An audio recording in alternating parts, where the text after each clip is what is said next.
And now, it's time for Date a Dictator.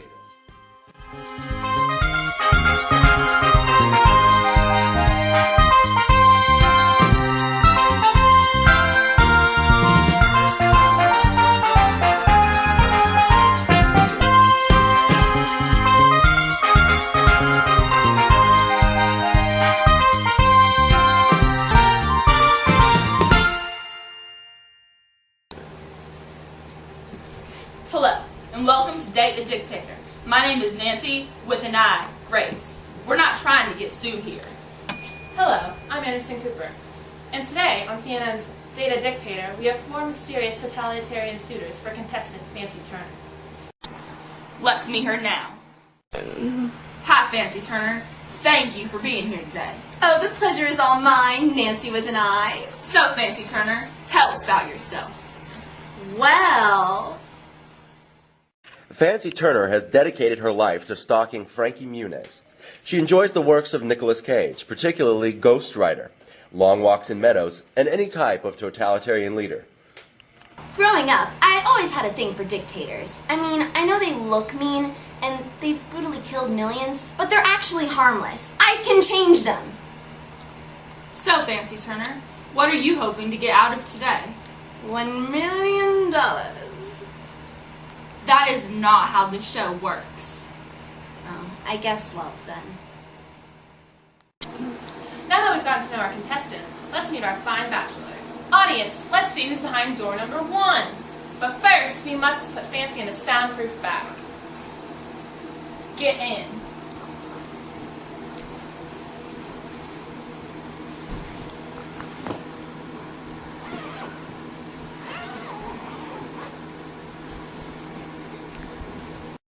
Stalin, whose real name is far too long and complicated to say, was the premier of the Soviet Union from 1941 to 1953.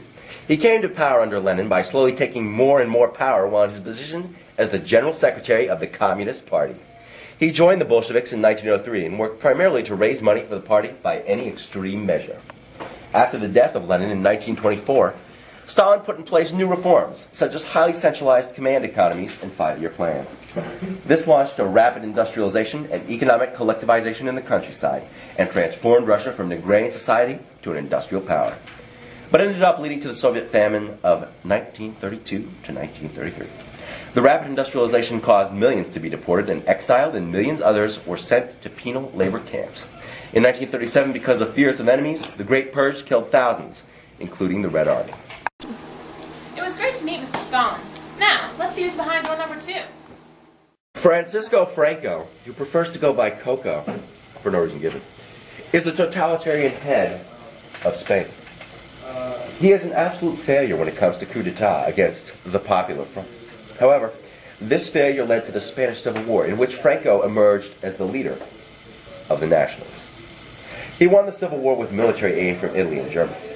Franco enjoys the use of suppression of opposing viewpoints through coercion and censorship, imprisonment of enemies, forced labor in prisons, the death penalty, and he also has a soft spot for queso dip at Taco Mac. Wow, what a person. Only 2 more contestants left. Let's see who's behind door number 3. Adolf Hitler is the Führer of the fatherland, an internationally celebrated author and abhorred artist. After being flat-out rejected from the Viennese Academy of Fine Art, Hitler focused on his grand but unfulfilled dreams for Germany. He served loyally in the First World War. After serving 9 months of jail time, Hitler published Mein Kampf, his Bible of the Nazi Party, in 1924. Hitler's political power grew in the next years, especially due to the Great Depression. Hitler legally became Chancellor in 1933. He consolidated his power to become the undisputed dictator of Germany in 1934. Hitler's uncontrolled power led to the deaths of millions of Jews throughout Europe and overall chaos of World War II. We wish you the best, Adolf. Now, for our final contestant, let's see who's behind door number 4. Benito Mussolini is the fascist dictator of Italy, and he demands to be called Il Duce.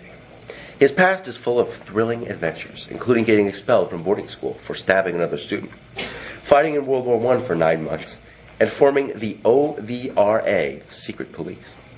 Mussolini gained influence by threatening to march on Rome and lead a coup d'etat, an act inevitably leading to civil war.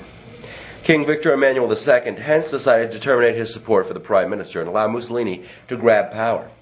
After receiving temporary dictatorial powers, Benito soon extracted the temporary from that title. Mussolini was among the founders of Italian fascism, and he influenced a wide variety of political figures.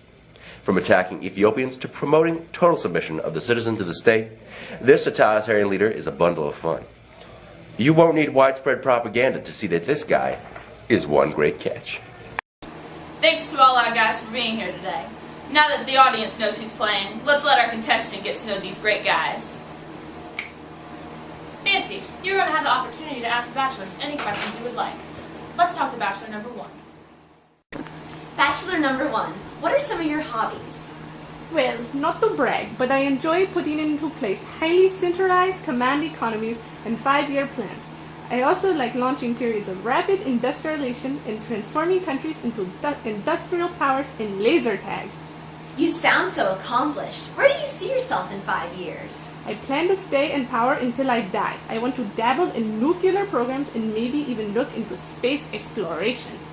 How ambitious. It was so nice to meet you, Bachelor number 1. Bachelor number 2, what is your idea of a perfect date? Hola, chica! Well, I would start the evening with a lovely dinner, highlighted by conversations of our mutual hatred for communists y comunistas. We could then catch a movie that explores the many awesome features of my government. You say propaganda, I say Oscar bait! We would end the night by walking home through the park, and maybe a surprise appearance by Enrique Iglesias. Ay, que fabulosa! Ooh, me gusta! So, how would you describe yourself in 3 words?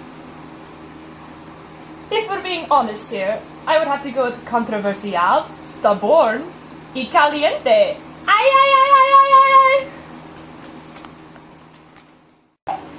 Bachelor number 3, how do you picture your perfect date? Guten Tag. I would hope that any girlfriend of mine had ideas of pan-Germanism, anti-Semitism, and anti-communism like I do.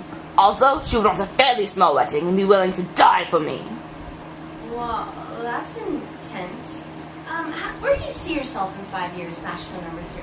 I definitely do not foresee myself committing suicide with my wife after losing a major war, if that's what you're implying. I didn't say anything like that. Bachelor number 4, what makes you different than all the other bachelors? I actually inspired some of our other bachelors. I crushed the powerful world power of Ethiopia, and I don't have to hide behind some absurd mustache shape. Wow, Ethiopia. So, if you could meet anyone, dead or alive, who would you meet? I would meet with Augustus Caesar, because one day I will recreate the power of his empire. Or maybe I would meet with Mario and Luigi.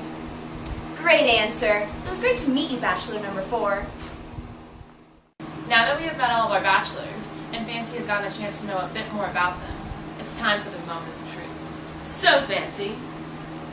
Fancy, Sorry. who do you pick? Well, I pick...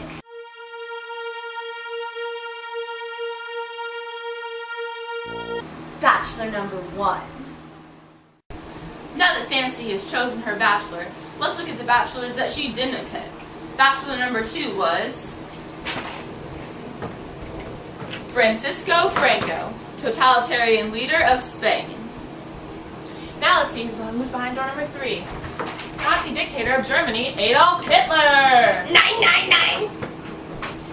And finally, bachelor number 4 was Benito Mussolini, leader of Italy. Let's see who Fancy did pick. Bachelor number 1, come on out. It's Joseph Stalin, leader of the Soviet Union. Thanks for joining us. I'm Nancy, with an I, Grace. And I'm Anderson Cooper. We'll see you next week on CNN's Data Dictator.